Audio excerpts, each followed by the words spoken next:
अस्सलामुअलैकुम वरहमतुल्लाहि MT books YouTube channel की जानब से आप सबकी खिदमत में एक नई वीडियो के साथ हाजिर हूँ। रोशन डिजिटल अकाउंट के हवाले से सबसे ज़्यादा पूछे जाने वाले सवाल, भाई रोशन डिजिटल अकाउंट का एटीएम कार्ड हमें कहाँ पे मिलेगा। रोशन डिजिटल अकाउंट का एटीएम कार्ड मिल चुका है। मैं दुबई में होता हूँ, अमेरिका में होता हूँ, मैं सऊदी अरबिया में होता हूँ।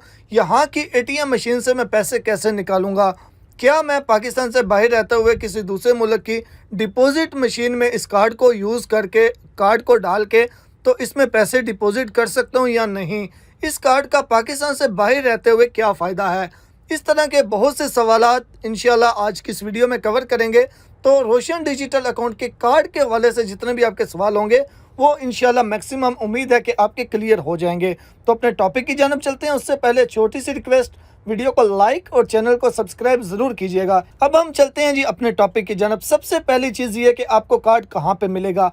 रोशन डिजिटल अकाउंट जब हम ओपन करते हैं, ओपन करने के टाइम आपने जो करंट एड्रेस लिखा होगा उसी एड्रेस पे आपको मिलेगा। चाहे आप अमेरिका में हैं, चाहे आप सऊदी अरबिया में हैं, चाहे आप दुबई में हैं या फिर आप इटली में हैं, किसी भी मुल्क में हैं, वहाँ पे ही आपको कोरियर कंपनी के थ्रू मिलेगा। कोरियर कंपनी अभी जितने भी बैंक्स हैं उनका DHL के साथ कॉन्ट्रैक्ट है, तो वो DHL के थ्रू ही ये कार्ड डिलीवर कर रहे हैं जहाँ पे भी आप मौजूद हैं वहाँ पे। इस कार्ड के अभी मैक्सिमम जितने भी बैंक्स हैं उनके डिलीवरी भी के भी कोई चार्जेस नहीं है।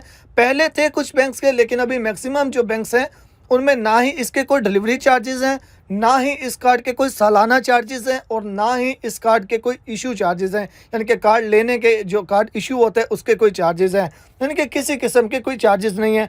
हाँ, अलबत्ता आपका एक कार्ड चोरी हो जाता है, गुम हो जाता है, आप बैंक से दोबारा कार्ड लेना चाहते हैं तो उसकी री इशू की यानी कि रिप्लेसमेंट की जो फीस है वो होती है।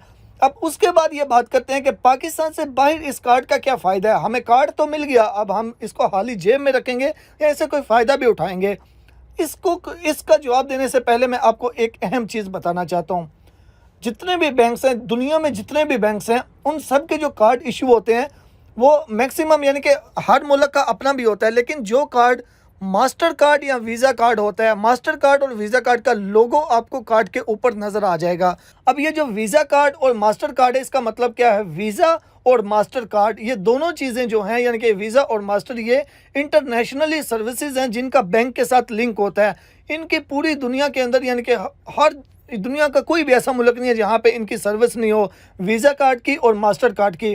तो अगर आपके कार्ड के ऊपर यानी आपका कार्ड वीज़ा कार्ड है या मास्टर कार्ड है तो दुनिया के किसी भी कोने में आप उस कार्ड को इस्तेमाल कर सकते हैं। लेकिन ये कि पहली बात तो ये कि जितने भी कार्ड होते हैं मैक्सिमम वो इंटरनेशनली तौर पे एक्टिवेट नहीं होते। पैसे निकालने के लिए या पैसे डाल तो नहीं सकते हैं, मैं वो भी आपको कवर करता हूँ। पैसे निकालने के लिए वो एक्टिवेट नहीं होते।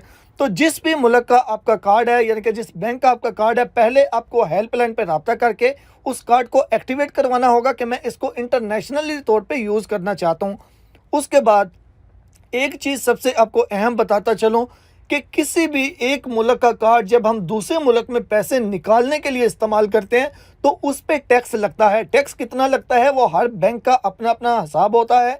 कुछ पे 4% लगता है, कुछ पे 5% लगता है। 4-5% मतलब अगर आप पाकिस्तानी निकलवाएंगे, 1 लाख रुपया निकलवाएंगे तो उस पर 5-6 हज़ार रुपया आपका कट हो जाएगा। तो इस हवाले से मेरा आपको ये मशवरा है कि एक मुल्क का कार्ड कभी भी दूसरे मुल्क में इस्तेमाल नहीं करें।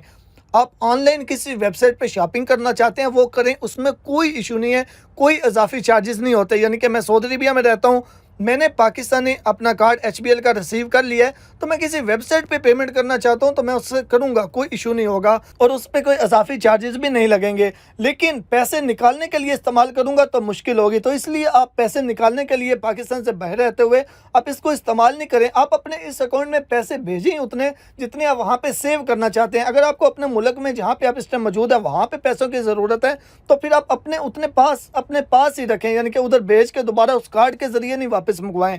उसके बाद इस कार्ड का फैमिली को क्या फ़ायदा है? आप ऐसा कर सकते हैं कि इस कार्ड को रिसीव करके एक्टिवेट करके किसी बंदे के हाथ या किसी कुरियर कंपनी के हाथ अपने घर पे डिलीवर करवा दें, अपने घर पे भिजवा दें।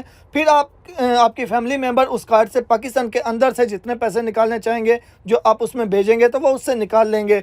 एक और चीज़ कि क्या हम बाहर रहते हुए इस कार्ड में पैसे डायरेक्ट कार्ड मशीन में डाल के डिपॉजिट कर सकते हैं या नहीं। तो कभी भी ऐसा नहीं होता कि किसी भी मुल्क में रहते हुए आप दूसरे मुल्क का कार्ड मशीन में डाल के उसमें पैसे डिपॉजिट करें। जैसा कि सऊदी अरबिया में अक्सर लोगों का सवाल आता है, यहाँ पे जो डिपॉजिट मशीनें हैं उसमें हम कार्ड डाल के तो इसमें डिपॉजिट कर सकते हैं।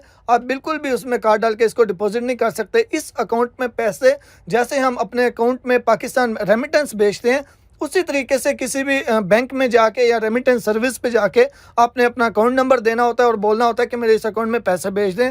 तो जैसे नॉर्मली आप अपनी फैमिली को अपने अकाउंट में यानी कि फैमिली के अकाउंट में पैसे भेजते हैं, उसी तरीके से आपने अपने रोशन डिजिटल अकाउंट में भी पैसे भेजने होते हैं।